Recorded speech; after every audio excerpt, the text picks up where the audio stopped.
I'm here to tell you a secret, but I want you to promise me to tell everyone about it, because it shouldn't be a secret. It's a secret of human innovation. I've found the secret of human innovation, and I think so have you. You just don't realize it yet, but you will soon, I hope. But first, what do I mean by human innovation? Well, I mean it's how we dreamt of flying, and one day in Kitty Hawk, North Carolina, we actually did fly. It's how we dreamt of going to the moon, and one day we took a giant leap.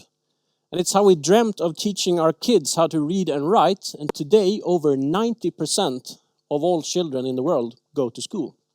That's human innovation. But what is the secret of human innovation? Because it is a secret. It is a secret. It's asked in thousands of conferences, books and articles, always asking the same questions. How do we get more innovation? How do you become more inventive? Always the same questions. But it's a secret hidden in plain sight. It's all around us. And we're going to find out together what it is. And if we find this answer, I believe we will find the answer to both all human innovation in history, but most importantly to all future human innovation. So if we find this answer, I'm convinced we will be able to solve all of humanity's big remaining problems. I'm convinced we will be able to make a better future come sooner. So we better find out what it is, right? And let's do that together. And we're going to look at a couple of clues throughout history. So just for this occasion, I made a time machine. Yes, a real time machine. So we're actually going to go back in time. So let's set the meter for 2.5 million years.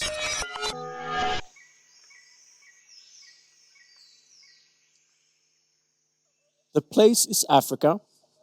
The land is covered in vast forests. That's one of your relatives.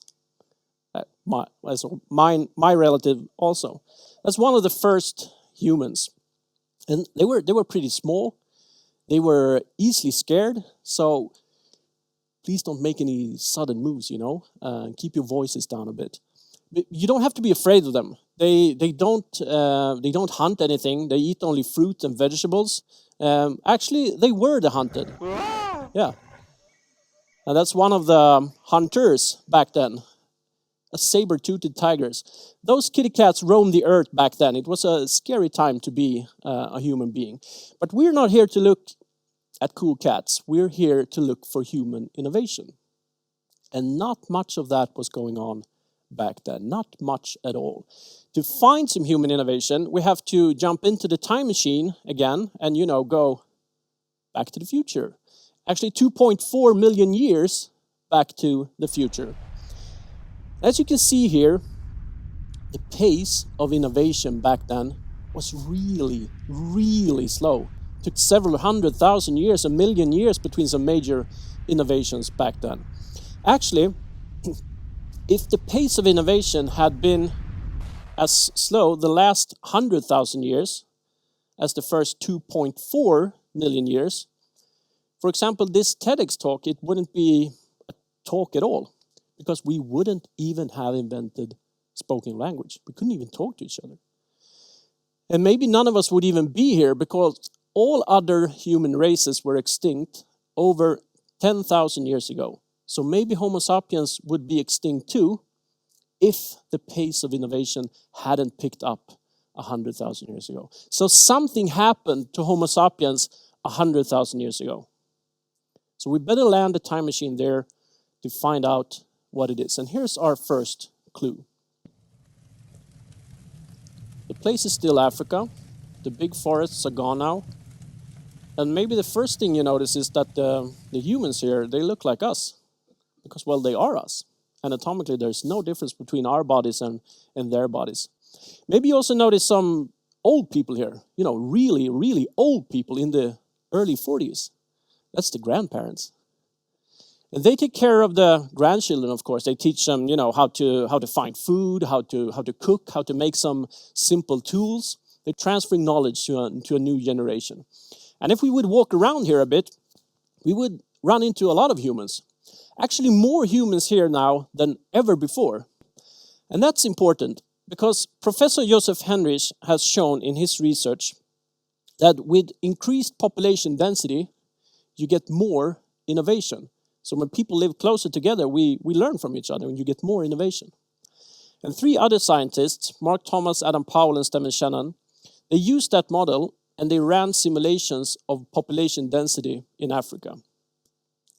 And 100,000 years ago, the population density had increased so much, it reached a point where knowledge started accumulating.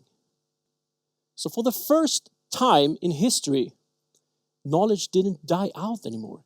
It lived on. New knowledge was built upon old knowledge.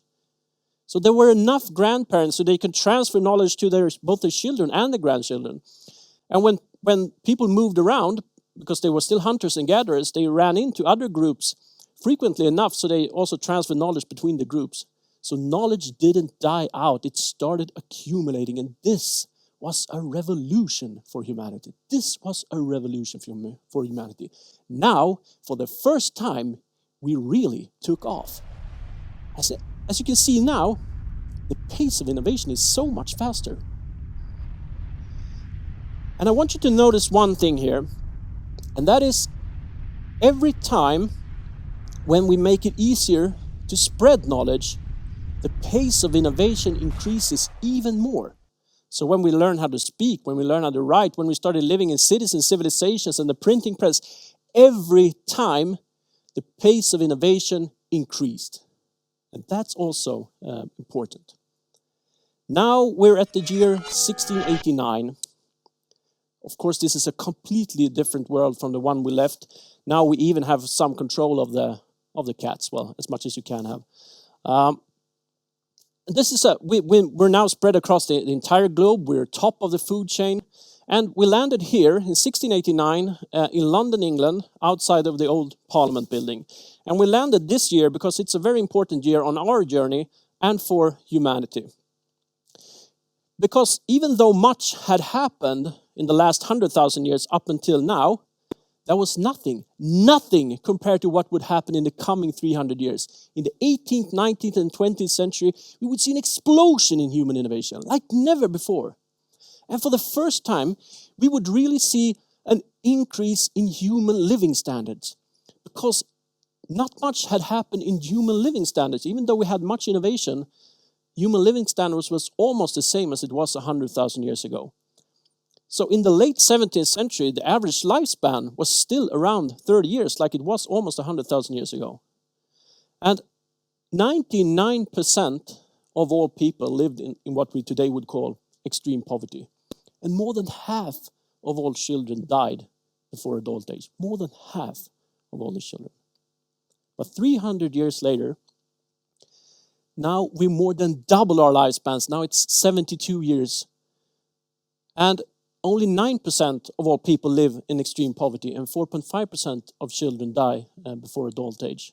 And we've also learned how to fly. We've been to the moon. We connected half the world's population in a gigantic network where you freely can share knowledge and videos of cute cats. That's progress. That is progress in just 300 years. So what was it that happened in 1689 to set off this revolution? Well, to understand that, we must first understand the secret of human innovation. So let's quickly look at the 2 clues here. Humanity took off for the first time 100,000 years ago when we started accumulating knowledge. And every time in history when we made it easier to spread knowledge, the pace of innovation has increased even more. So then we must ask the basic question, the fundamental question here. What is knowledge? What is innovation? What is it? It's ideas. It is ideas. It's not more complicated than that. Behind every human innovation in history, you have an idea, or rather thousands of ideas. Everything you see around you is based on thousands of ideas.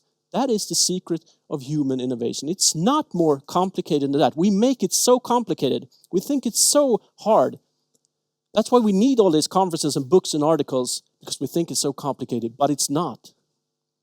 So again, what was it that happened in 1689 to set off this unprecedented growth of human innovation in the coming 300 years? Well, I think you guessed it. It was an idea. It was an idea that set off this revolution. It was actually the greatest idea of all time, both before and after.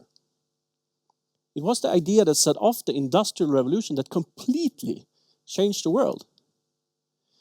If you think that idea is the steam engine, you're wrong. It's not the steam engine. It's the idea of freedom of thought. It's the idea of freedom of ideas. We set the mind free. We set the brain free. It's the idea of democracy. In 1689, England passed the Bill of Rights, which granted civil rights to the citizens, among them the freedom of speech in Parliament. So England in the late 17th century was the place where ideas were most free, where thoughts were most free. So it's not a coincidence that it was in England, that England was the center of the Industrial Revolution in the 18th century. It's not a coincidence that it was in England that Thomas Newcomen and James Watt invented the steam engine that set off the Industrial Revolution. It's not a coincidence. But the name Industrial Revolution is wrong. It wasn't an industrial revolution. It was a freedom of thought revolution. It was a freedom of ideas revolution. It was an ideas revolution. And if we would have named this period in time the idea revolution, no one today would have wondered, what is the secret of human innovation? Because there is no secret. It's ideas that are behind all innovation. If you want more innovation in your company, in your organization, in your country, in the entire world, in your life, expose yourself to more ideas. It's that easy.